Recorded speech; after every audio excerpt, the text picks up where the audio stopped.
안녕하세요. 11월 17일 목요일 아침입니다. 말씀과 함께 새롭게 여는 소망의 아침을 시작하겠습니다.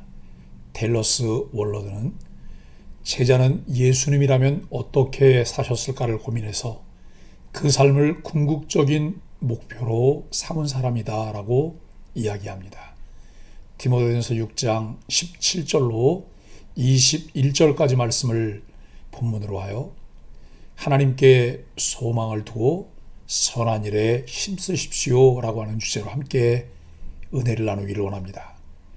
영적 아버지이자 스승인 사도 바울은 믿음 안에서 아들된 디모데에게 목회의 실제 지침과 함께 애정어린 조언을 들려줍니다.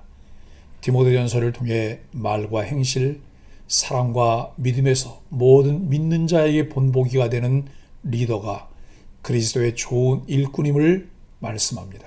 디모데전서 마지막 본문에서 바울은 디모데에게 의, 경건, 믿음, 사랑, 인내, 온유를 따르고 믿음의 선한 싸움을 하며 영생을 붙들라고 권면합니다. 주님이 나타나실 때까지 흠없이 이 명령을 지켜야 합니다. 부유한 자는 교만하지 말고 풍성하신 하나님께 소망을 두고 선을 행해야 합니다. 이것이 참된 생명을 취하는 것입니다. 바울은 편지 전체에서 디모데뿐 아니라 편지를 함께 받는 교회 구성원들을 향해 다양하고 세밀한 권면을 아끼지 않았습니다. 이제 사도 바울은 앞에서 권면한 말씀들의 핵심을 다시 정리하고 반복하며 권면하고 있습니다. 보통 바울 사도의 편지는 끝 인사 전에 개인들에 대한 문안 인사를 전하는데 디모데전서는 이를 생략하고 간단한 끝 인사로 마치고 있습니다. 사도는 마지막까지도 디모데에게 권면의 고삐를 늦추지 않고 있습니다. 거짓 교사 때문에 논쟁과 다툼이 많은 교회를 섬길 디모데에 대한 절박한 심정이 느껴지는 부분입니다. 디모데를 향한 사도의 마지막 권면도 방대합니다. 사도 바울은 편지 곳곳에서 교회를 돌보는 사역자들을 향해 책망받지 않을 것을 권고했습니다. 디모데에 대한 마지막 권면에서도 사도는 이를 잊지 않고 전합니다. 책망받지 않음은 흠이 없음을 뜻합니다. 이는 디모데가 여러 성도 앞에서 믿음의 본으로 보여야 할 바이며 영생을 선물로 주시는 하나님 앞에서도 그러해야 합니다. 사도가 부자들에 대한 권면을 편지의 마지막에 반복한 점도 흥미롭습니다. 사도는 앞단락에서 부하려 하는 자들에 대해 경고했습니다. 여기서는 이 세대에서 부자들을 향해 권면합니다. 재물에 소망을 두지 말라는 사도의 명령은 물질 만능주의 시대의 교회와 성도들이 귀담아 들어야 할 귀중한 말씀입니다. 사도는 재물을 정함 없는 것, 즉 불확실한 것으로 규정합니다. 역설적이게도 오늘날 사람들이 안정적인 삶을 위해서 재물을 모으려 합니다. 재물은 이 땅의 삶을 어느 정도 견고하게 할 수는 있겠지만 영원한 하나님 나라의 관점에서 볼 때 무의미한 거품에 불과합니다. 재물의 영생과 하나님 나라를 상속할 수 없기에 사도는 많은 재물에 마음을 두지 말고 오히려 모든 것을 풍요하게 누리게 하시는 하나님을 바라볼 것을 권면합니다. 우리의 마음을 강하게 끌어당기는 힘이 있습니다. 반대로 우리가 밀어내고 싶은 일이 있습니다.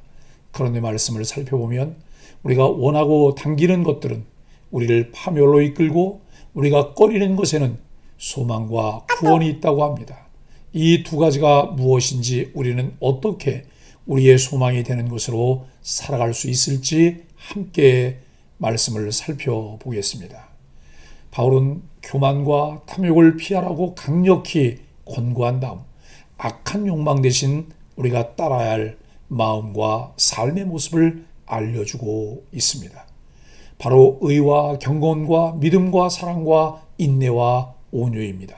하지만 안타깝게도 자석이 서로 끌어당기거나 밀쳐내는 것처럼 우리는 교만과 탐욕에는 쉽게 이끌리고 의와 경건한 삶은 밀쳐내려고 합니다. 힘들고 어렵기 때문입니다. 너무나 달콤하고 안락하기 때문입니다. 예수님은 우리에게 결코 부유하고 안락한 삶을 약속하지 않으셨습니다. 오히려 반대의 삶을 말씀하셨습니다. 의와 믿음을 따르는 삶은 선한 것이지만 그 본질은 싸움입니다. 갈등과 상처와 반목과 배신이 뒤따릅니다. 우리가 가는 길이 선한 길이지만 그리 아름답지 않을 수 있습니다. 우리의 모습은 솔직히 피곤에 찌든 종이나 명령에 충성해야 하는 군인이기 때문입니다. 이런 삶이 힘들고 어렵지만 그래도 이 삶에 약속과 구원이 있습니다. 우리의 삶과 영적인 싸움이 힘들다 생각지 마십시오. 우리에게 이미 주어진 은혜와 약속을 기억하면서 선한 삶의 열매로 우리의 삶을 살아내십시오. 우리는 이것을 위해서 부르심을 받았습니다. 때가 되면 하나님은 당신을 나타내 보이십니다.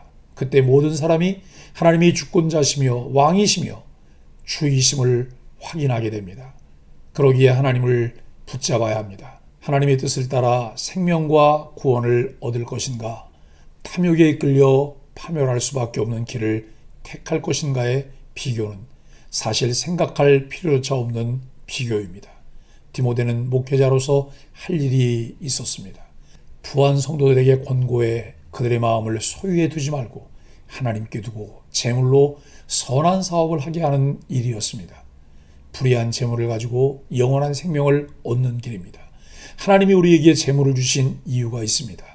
하나님을 대신해 어려움에 처한 자들을 도우라는 보내심입니다. 그렇게 한다면 재물은 선한 도구가 될 것입니다. 그러나 거부한다면 그 재물은 우리에게 악한 도구가 되고 맙니다.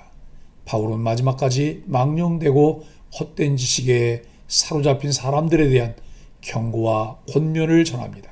그만큼 교회의 상황과 디모데가 대해야 할 사람들이 녹록지 않기 때문입니다. 하지만 바울은 분명한 한 가지를 밝혀둡니다. 너희는 은혜 가운데 있고 그들은 믿음에서 벗어났다는 팩트입니다. 바울은 너무나 명확한 출발선을 알려주고 있습니다. 은혜와 배교입니다. 은혜 가운데 거하고 있는 성도는 그 은혜에 따라 살아가야 합니다. 인간적인 기준에서 보면 신앙은 어쩌면 피곤하고 지루하고 짜증나는 일입니다. 때로 하기 싫은 것을 죽을 때까지 해야 합니다. 하지만 그 피곤하고 힘든 일들은 선하고 의롭고 온전하여 하나님의 영광을 드러내는 일이기도 합니다. 그 삶은 무엇보다 우리를 영원하고 온전한 구원으로 인도합니다.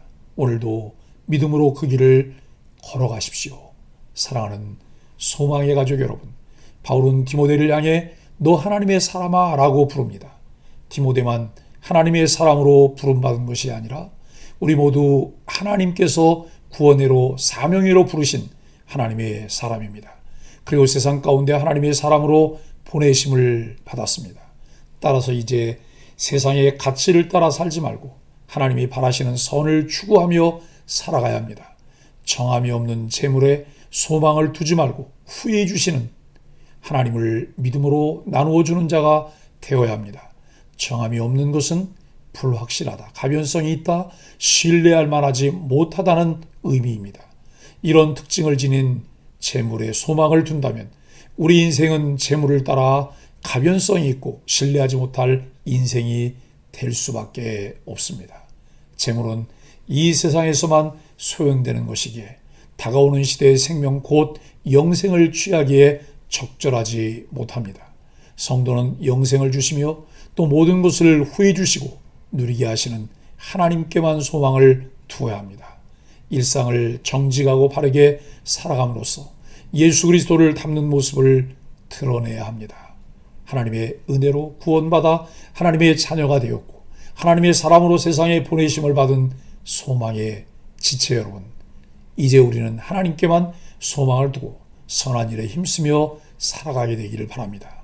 열심히 공부해서 남주고 열심히 돈 벌어서 남줘야 할 분명한 이유를 깨닫고 실천하는 소망의 가족들이 되기를 예수 그리스도 이름으로 간절히 축복합니다. 함께 기도하겠습니다. 우리 주 예수 그리스도께서 나타나실 때를 기다리며 영생으로 이어지는 일상을 아름답게 채워가게 하여 주옵소서. 피할 것과 따를 것, 싸울 것과 취할 것, 지킬 것을 분별하고 행할 줄 아는 지혜를 허락하여 주옵소서. 그리하여 마지막 날 주님 앞에 흠없는 신부로 부끄러움 없이 서게 하여 주옵소서. 예수님의 이름으로 간절히 기도합니다. 아멘.